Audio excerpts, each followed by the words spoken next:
Bonjour à toutes, bonjour à tous et bienvenue au Forum du patrimoine.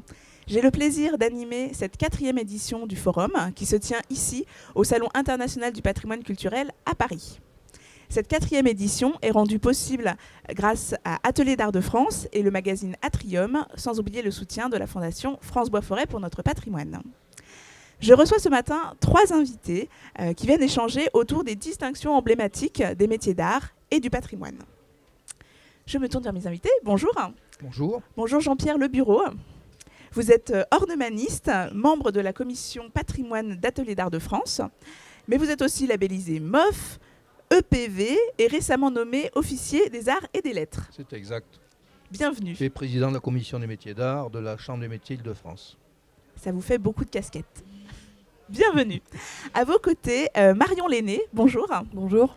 Vous êtes restauratrice de piano, membre de la commission patrimoine d'Ateliers d'Art de France également, mais aussi lauréate du concours Ateliers d'Art de France 2022 et maître artisan en métier d'art formé par le dispositif Maître d'art élève. Alors pas tout à fait, moi je suis maître artisan en métier d'art de la Chambre des métiers, mais je suis ancienne élève de maître d'art dans le dispositif maître élève. Parfait. Merci, bienvenue. Merci. Enfin, monsieur Patrick Dauphémont, bonjour. Bonjour. Vous êtes directeur de l'Institut de la transmission des compagnons du devoir. C'est ça. Alors, pour commencer et rentrer tout de suite dans le vif du sujet, toutes les distinctions emblématiques, on a l'impression de connaître. Comment est-ce qu'elles permettent la transmission des savoir-faire et quelles sont-elles, finalement? Ces distinctions permettent une reconnaissance. Ce sont la preuve d'ailleurs d'une reconnaissance de nos métiers, d'une prise en considération des métiers dits manuels, mais ça va bien au-delà évidemment. Et ça permet la transmission dans la mesure où ça nous apporte une crédibilité. Ça montre que nos métiers sont des métiers d'avenir. Ça les sort un petit peu de l'image un petit peu, je dirais, conservatrice, traditionnaliste, etc. Ça leur montre que ce sont des métiers d'avenir où il y a moyen de s'épanouir surtout. Voilà, de gagner sa vie. Ce n'est pas des métiers en voie de perdition, etc. Bien sûr qu'on a des difficultés à transmettre le savoir-faire parce qu'on manque de structure, etc. Mais voilà, ça crédibilise les métiers, ça donne envie aux jeunes, ça montre aux jeunes que c'est une voie à suivre. En ce qui vous concerne, est-ce que vous pouvez nous parler un petit peu de vos distinctions ? Alors justement, on parlait de la manière dont on connaît ou pas ces distinctions. Effectivement, dans les termes qui sont utilisés ou qui sont donnés à ces distinctions, il y a des confusions possibles. La preuve entre maître d'art mais c'est tout à fait significatif. Il est très, très important pour nous d'essayer de faire les distinctions. Parce qu'il y a des labels qui récompensent ou qui mettent en valeur l'engagement qualitatif d'une entreprise, mais pas forcément celui de la transmission. Le dispositif maître d'art élève est vraiment consacré à une transmission de savoir-faire d'excellence. Dans un dispositif qui est mis en place par l'Institut national des métiers d'art et qui est attribué par le ministère de la Culture. Donc cette distinction, elle, comme je le disais, met en valeur les savoir-faire d'excellence et rares. C'est pas seulement l'apprentissage de base, ça s'adresse vraiment à des tandems qui ont... c'est maître-élève, hein, c'est un tandem qui s'engage sur une durée de 3 ans sur un projet très précis et élaboré avec je dirais pas des comptes à rendre, mais comme un chef-d'œuvre ou alors une preuve que la transmission s'est passée correctement. En ce qui concerne le compagnonnage, donc on est moins sur une relation duale. Là, on a plus une formation qui s'adresse à un plus grand nombre de jeunes. Est-ce que vous pouvez nous en parler ? Oui, bien sûr. Alors, pour le compagnonnage, c'est peut-être un peu plus particulier parce que ce n'est pas une distinction. En tout cas, on ne la considère pas comme telle. Même on n'a pas le droit de faire état de notre état de compagnon comme publicité, ou si vous voyez compagnon du devoir ou compagnon sur un camion d'artisan, en général c'en est pas un, parce que c'est même une cause de radiation chez nous, donc c'est sérieux. On ne doit pas dire qu'on est compagnon. Par contre, effectivement, le compagnonnage profite de son aura pour attirer des jeunes qui veulent rentrer dans les métiers artisanaux qui sont dispensés chez les compagnons. En sachant qu'il y a 3 mouvements compagnoniques en France, donc la Fédération compagnonique, l'Union compagnonique et les Compagnons du Devoir dont je fais partie. Et donc effectivement, le compagnonnage, ou plutôt la réputation du compagnonnage, peut attirer des jeunes qui ont envie de rentrer dans un métier et d'aller assez loin dans le métier, parce que c'est un peu le but. En sachant que pour nous, c'est plus une voie qu'on va choisir, comment dire ça ? C'est un parcours de vie, quoi. Ça ne s'arrête pas une fois qu'on est compagnon. En fin de compte, quand on est compagnon, ça commence seulement. Et le but, ça va être de continuer à se perfectionner dans son comportement et dans son travail, mais aussi de transmettre tout ça aux jeunes qui arrivent pour qu'ils reprennent le flambeau et emmener les métiers vers l'avenir, quoi.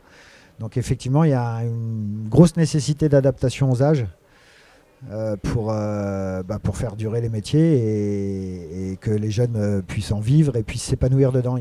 Je rejoins ce que vous avez dit juste avant sur l'épanouissement que peut offrir un métier, c'est la base. Et donc effectivement, cet épanouissement, il passe aussi pour vous aujourd'hui par la transmission, le fait d'avoir de transmettre son savoir au sein des compagnons, ou d'avoir des apprentis, de recevoir des apprentis dans l'atelier. Oui, tout à fait. D'abord, pour nous, oui, c'est aussi un épanouissement, un enrichissement personnel que de prendre des jeunes. C'est de toute façon, comme vient de le dire le compagnon du devoir, ça tombe sous le sens. C'est-à-dire qu'on ne peut pas avoir appris un métier et ne pas chercher à le transmettre. Ça fait partie. D'ailleurs, chez les Miroliers de France, par exemple, on a l'obligation, c'est une obligation de transmission. Ouais. C'est un devoir qu'on a de transmettre le savoir-faire. On est comme un maillon de la chaîne. On a eu le bonheur de le recevoir de la part de maître, et il faut le transmettre soi-même. Voilà, c'est un devoir. C'est de toute façon. En plus, moi, je reçois des jeunes, par exemple, des stagiaires de l'école Boulle. J'avais ma salariée qui avait passé son diplôme. J'avais été un petit peu sollicité pour l'aider à réaliser sa pièce de diplôme. Et donc après l'embaucher chez moi, c'était son premier emploi, donc ça c'est quand même valorisant de voir des stagiaires qui ensuite, et puis maintenant elle vit sa vie professionnelle.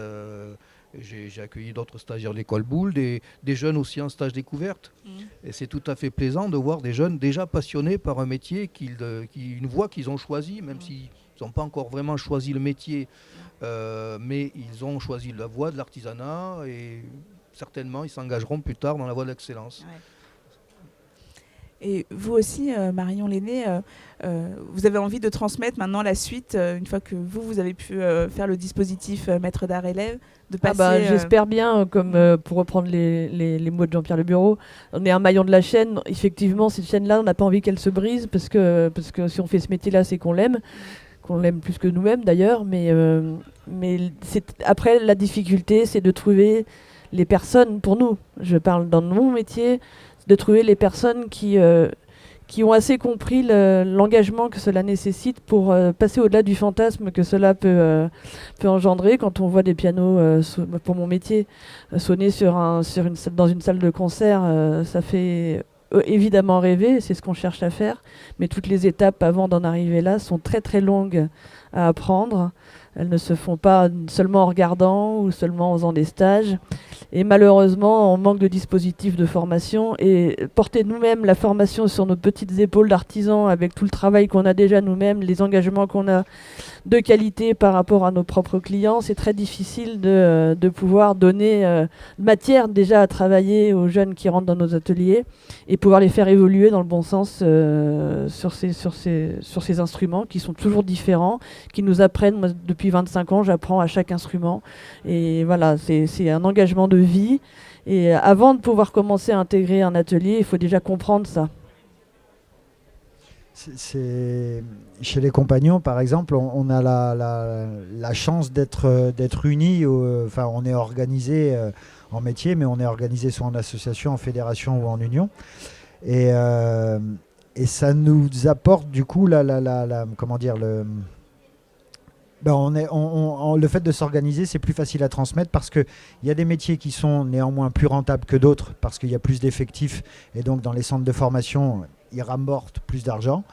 Et c'est ces métiers-là qui peuvent faire vivre des petits métiers qui ne rapportent pas assez d'argent dans le système de formation. Quand je dis rapporter de l'argent, le but n'est pas de faire de l'argent, mais pour apprendre, il faut de la matière, il faut des ateliers, il faut tout ça. Et donc, ça coûte cher, tout ça. Et il y a des fonds de financement de formation. Et nous, on arrive par solidarité, comme ça, grâce aux autres métiers, de pouvoir faire vivre les plus petits métiers. Donc, comme ça, tout le monde peut quand même avoir de la formation et pouvoir évoluer dans son métier, quoi. Ces distinctions que vous représentez, elles existent parfois depuis longtemps. Bon, le compagnonnage, on parle de siècles. Les MOF, je crois que c'est une centaine d'années à peu près. C'est ça, oui, une centaine Est-ce d'années. que le fait d'avoir cette distinction-là et le type de formation qu'elle représente, est-ce que c'est garant de quelque chose qui est figé ou est-ce que ce sont des formations qui évoluent? Est-ce qu'on transmet toujours de la même manière? Alors pour ce qui est des meilleur de France, c'est pas vraiment une formation, c'est un concours. Il faut savoir que c'est pas seulement une distinction honorifique, c'est un concours.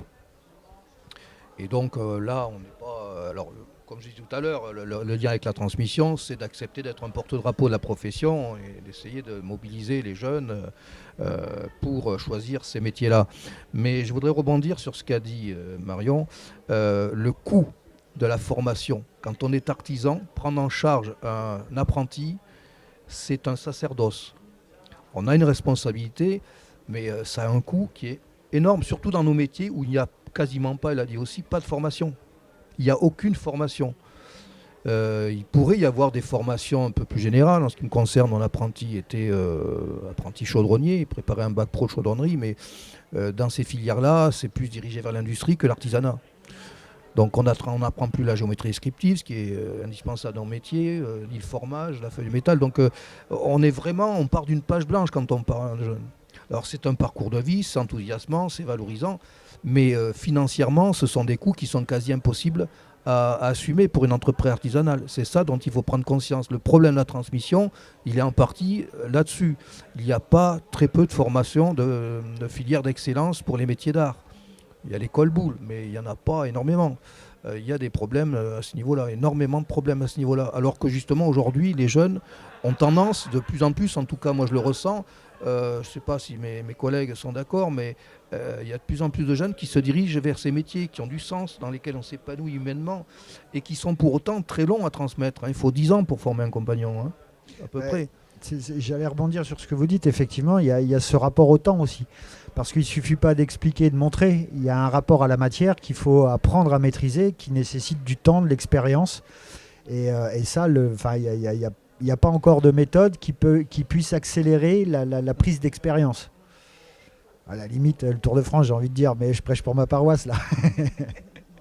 Oui, mais ça reste effectivement des gestes qu'il faut reproduire beaucoup. Voilà, il faut, j'imagine, aussi beaucoup rater pour pouvoir réussir. Mais comme un sportif, il faut faire répéter ses gammes. Ça ne se fait pas comme ça. Il ne suffit pas, comme il vient de le dire, de tiens, regarde, je te montre.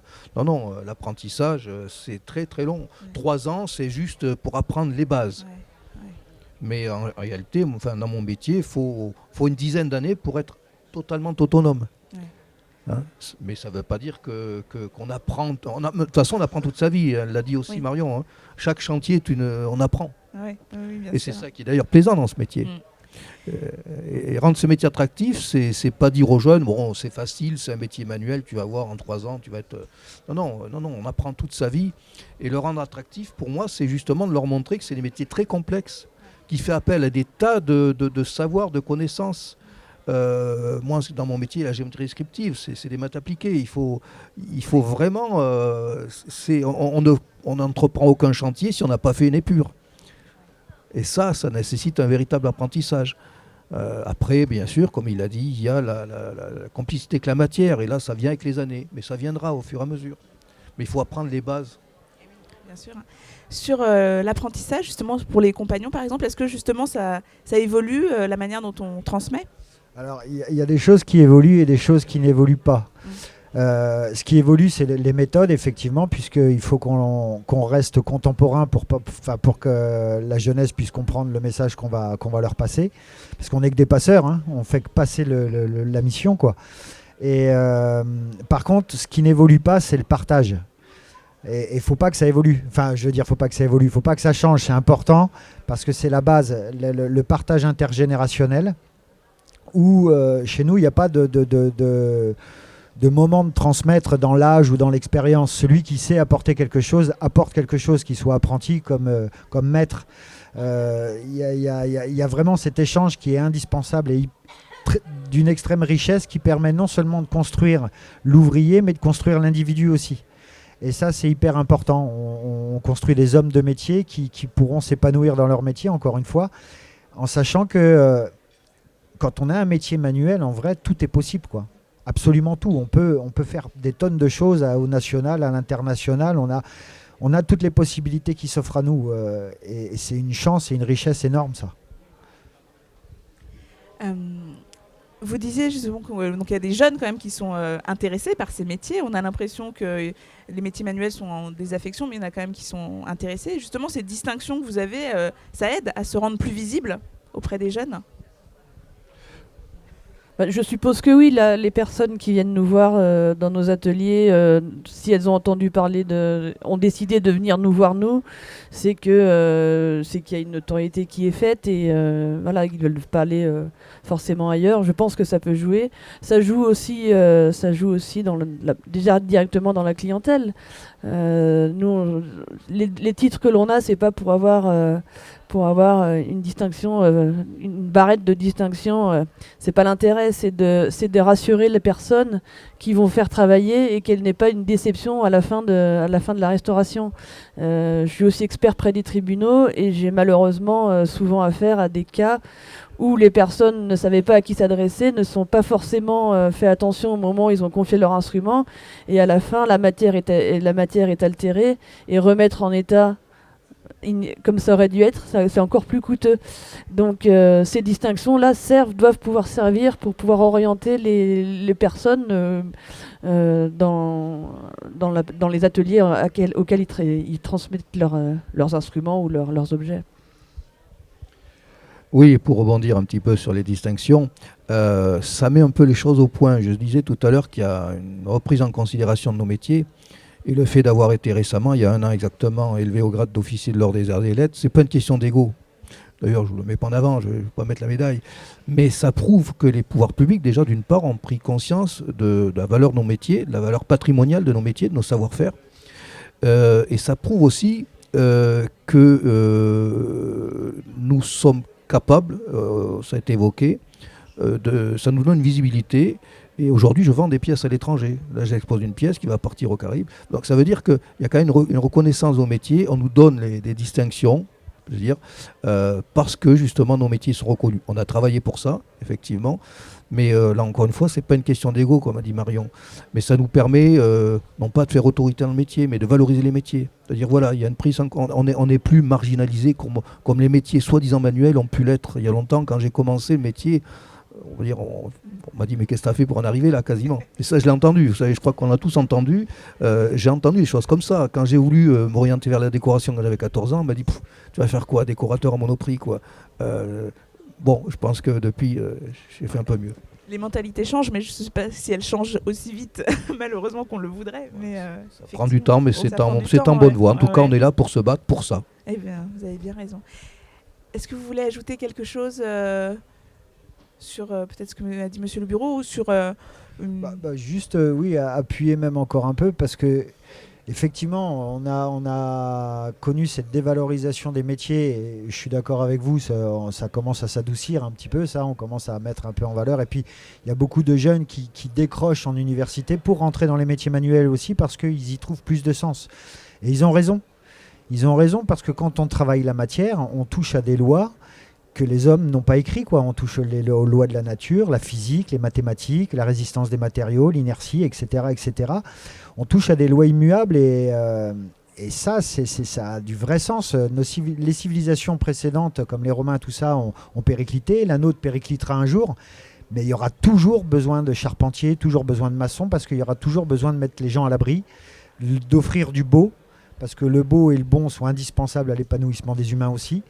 Et donc il y aura toujours besoin des artisans, et c'est des métiers essentiels et on a la chance de travailler avec de la matière noble. Et punaise, c'est quand même chouette de vivre avec ça comme quotidien.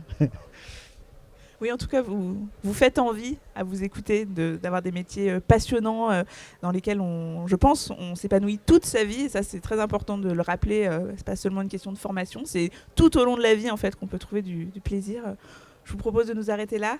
Je vous remercie beaucoup tous les trois pour cet échange vraiment très intéressant. Je vous dis à bientôt sur le Salon du Patrimoine si vous voulez venir nous écouter en direct, ou vous pouvez retrouver toutes les émissions sur notre plateforme YouTube. Je vous dis à très bientôt. Au revoir.